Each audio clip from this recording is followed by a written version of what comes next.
তো স্ত্রীর নামের কেনা সম্পত্তির মালিক কে হবে, অর্থাৎ স্ত্রী মারা যাওয়ার পর তার নামে যে কেনা দলিলটি রয়েছে বা যে সম্পত্তিটি রয়েছে সেই সম্পত্তির মালিক কে হবে। তো এই নিয়ে এলাহাবাদ হাইকোর্ট একটি গুরুত্বপূর্ণ রায় দিয়েছে। তো সেই রায়টি দেখুন। না, যখন একজন ব্যক্তি সম্পত্তি ক্রয় করেন, অনেক সময় তিনি কি করেন না তার স্ত্রীর নামে সম্পত্তি ক্রয় করেন। এর প্রধান কারণ মূলত হলো মহিলাদের নামে সম্পত্তি ক্রয় করলে স্ট্যাম্প ডিউটিতে ছাড় পাওয়া যায় এবং তার পাশাপাশি কি অন্যান্য যে কর থাকে সেই সুবিধাও কিন্তু পাওয়া যায়। সে যাই হোক, এই যে সিদ্ধান্তের পর অর্থাৎ স্ত্রীর নামে যে সম্পত্তি ক্রয় করা হয় সেই সম্পত্তি প্রকৃতপক্ষে মালিক কে হন, স্বামী, পরিবার নাকি স্ত্রী নিজেই? তো দেখুন, সম্প্রতি এলাহাবাদ হাইকোর্ট এই প্রশ্নের গুরুত্বপূর্ণ জবাব দিয়েছে। হাইকোর্ট একটি মামলায় ঐতিহাসিক রায় দিতে গিয়ে বলেছেন, স্বামী যখন স্ত্রীর নামে কোনো সম্পত্তি কিনবেন তখন সেই সম্পত্তি পারিবারিক সম্পত্তি হিসেবে গণ্য করা হবে।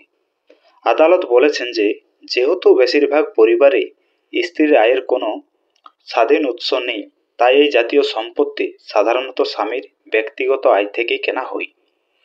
আদালতের মতে হিন্দু ধর্মে স্বামীরা প্রায় পারিবারিক স্বার্থের কথা মাথায় রেখে স্ত্রীর নামে সম্পত্তি কিনে থাকেন।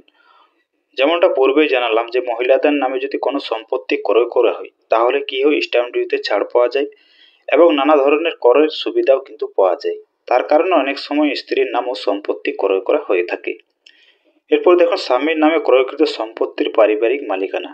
না, এলাহাবাদ হাইকোর্ট এই মামলায় বলেছে যে যতক্ষণ না এটি প্রমাণিত হয় যে স্ত্রীর আয়ের একটি স্বাধীন উৎস আছে এবং তিনি তার ব্যক্তিগত আয় থেকে সম্পত্তি কিনেছেন, ততক্ষণ সম্পত্তি স্বামীর আয় থেকে কেনা হয়েছে বলে বিবেচিত হবে। ভারতীয় সাক্ষ্য আইনের 114 নম্বর ধারা উদ্ধৃত করে আদালত স্পষ্ট করেছেন যে এই ধরনের ক্ষেত্রে স্ত্রী সম্পত্তির সহমালিক হিসেবে বিবেচিত হবে, কারণ এই সম্পত্তির ব্যয় সাধারণত স্বামী বহন করে। আদালত আরও নির্দেশ দিয়েছেন যে যতক্ষণ না প্রমাণিত হয় যে স্ত্রীর নিজের আয় থেকে সম্পত্তি কেনা হয়েছে ততক্ষণ তা স্বামীর সম্পত্তি হিসেবে গণ্য হবে এবং পারিবারিক সম্পত্তি হিসেবে গণ্য হবে।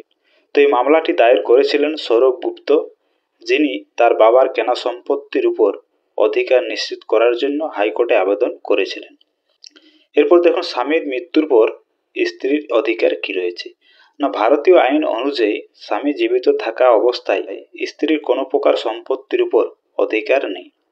তবে স্বামী মারা গেলে পৈতৃক সম্পত্তিতে স্ত্রী পুত্রের সমান অধিকার পায়, অর্থাৎ স্বামী মারা গেলে স্ত্রীও তার পুত্র বা কন্যা সন্তানদের সমপরিমাণ সম্পত্তির ভাগ পায়। স্বামী স্ত্রীর নামে সম্পত্তি ক্রয় করে থাকলে এই সম্পত্তির উপর স্ত্রীর অধিকার নষ্ট হতে পারে না, যতক্ষণ না এটা প্রমাণিত হয় যে সম্পত্তিটি তার আয় থেকে কেনা হয়েছে। এলাহাবাদ হাইকোর্টের এই রায় এই বিষয়ে একটি গুরুত্বপূর্ণ নির্দেশিকা প্রদান করে, যা ভবিষ্যতে একই ধরনের সম্পত্তি সংক্রান্ত বিরোধ সমাধানে সাহায্য করবে। অর্থাৎ স্ত্রীর নামে যে সম্পত্তি ক্রয় করা থাকবে সেটা যদি তার স্ত্রীর নিজের টাকা পয়সা দিয়ে কেনা থাকে তাহলে সেটা তার নিজ সম্পত্তি বলে গণ্য করা হবে, অর্থাৎ সেই সম্পত্তি তার নিজ অর্জিত সম্পত্তি বলে ধরা হবে। এবং এক্ষেত্রে সেই নিজ অর্জিত সম্পত্তি হলে যে কোনো ওয়ারিসকে জীবিতকালে উনি উইল করে যেতে পারেন বা যে কোনো ছেলে বা মেয়েকে সেই সম্পত্তি দানও করতে পারে এবং সেই দানকৃত সম্পত্তি কোনো ছেলে বা মেয়ে যিনি বঞ্চিত হবেন সে কিন্তু দাবি করতে পারবে না। যদি সেটা প্রমাণিত না হয় তাহলে সেটা স্বামীর সম্পত্তি হিসেবেই অর্থাৎ পারিবারিক সম্পত্তি হিসেবে ধরা হবে। তো জাস্ট এই ছিল আজকের এই ভিডিওর বিষয়। ভিডিও ভালো লাগলে একটা লাইক করবেন, চ্যানেলে নতুন হয়ে থাকলে পরবর্তী ধরনের জমি সংক্রান্ত ভিডিও দেখার জন্য অবশ্যই চ্যানেলটিকে সাবস্ক্রাইব করে রাখবেন।